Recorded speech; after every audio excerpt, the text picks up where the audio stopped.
My name is Gary Quinn, and I'm the director of the EMDR Institute of Israel.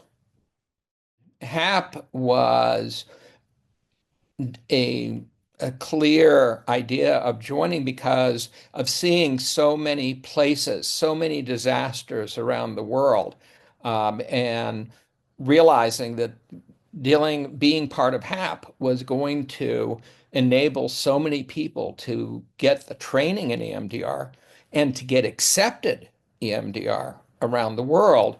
And then it took away a sense of real helplessness that I'd been experiencing before because we then were able to successfully um, treat the people needing treatment. I developed ISP when we were having the suicide bombings in Israel and Jerusalem. And again, that sense of helplessness. So I would volunteer in first the emergency rooms and hospitals, and then actually going out to the site where things were going on, um, and with the interest in helping those victims of these terrible things they were going through. And the first woman I dealt with had been on one of the buses, and she got off the bus just before the bus exploded. And I saw her, and she was in the room, and she was looking around at all these different places and, showing like she was in a frightened state. And if I hadn't known better, if I hadn't known there had been some sort of disaster, I would have assumed that she was psychotic and would have sent her to a psychiatric hospital. But instead, I decided to try to use EMDR. So I tried to wave my hand in front of her face, but she was so preoccupied, she couldn't follow my hand. And then so I started tapping. I didn't want to use sound because of reminding her of the explosion. And so I did tapping on her, and gradually she started to come out of her silent terror because she was not speaking. And then she started to speak and was very agitated at first. And then it came down to a level of a SUDS, which goes from 0 to 10 to about a 5. And at that point, she was able to leave. She didn't have to go get hospitalized. So that's how I found out that and that's what I did. I modified what Francine had used, or she had told us to use in times when victims were having a very strong emotional reaction of talking a lot, and then being able to do the tapping in this case.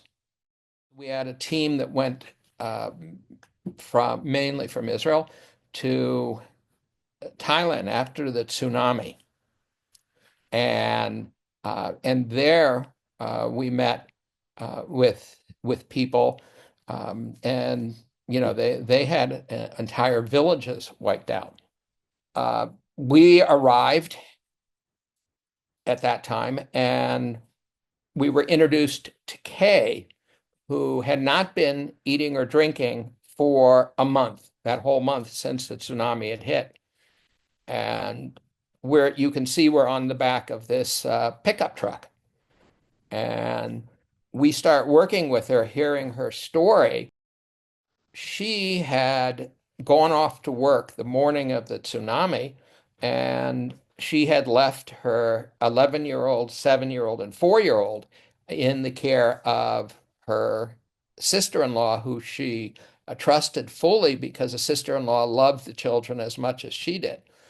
And she had been off to this job that she needed to go to because of their financial state. The wave hit, the tsunami hit, and her sister-in-law ran out, leaving the children. And she would never imagine this happening.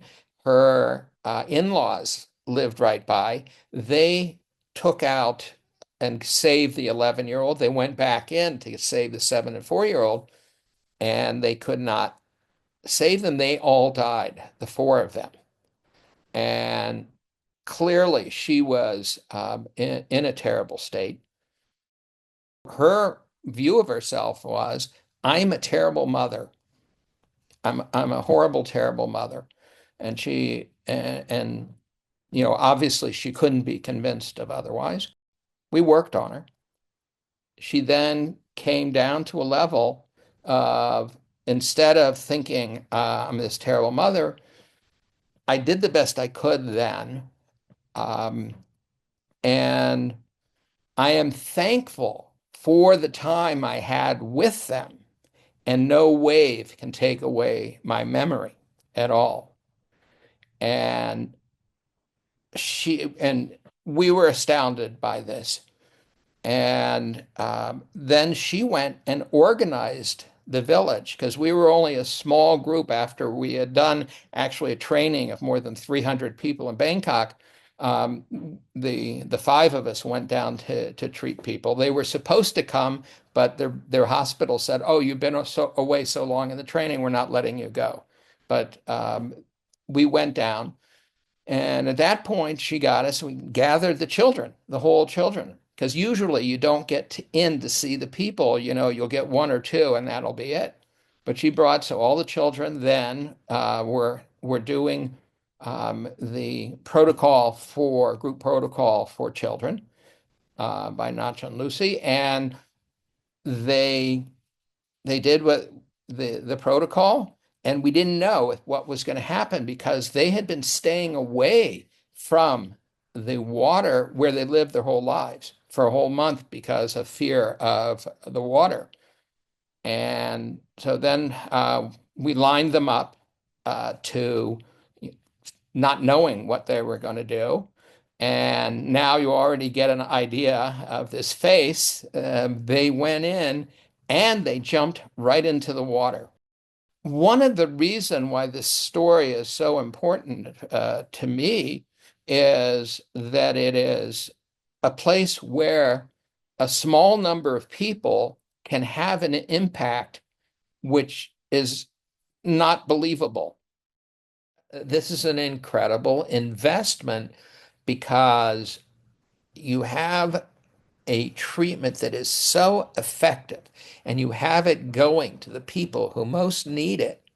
And you're not just affecting that one person, but it's also them and their children and their grandchildren that are going to be positively affected, as opposed to repeating and staying into these difficult, terrible states.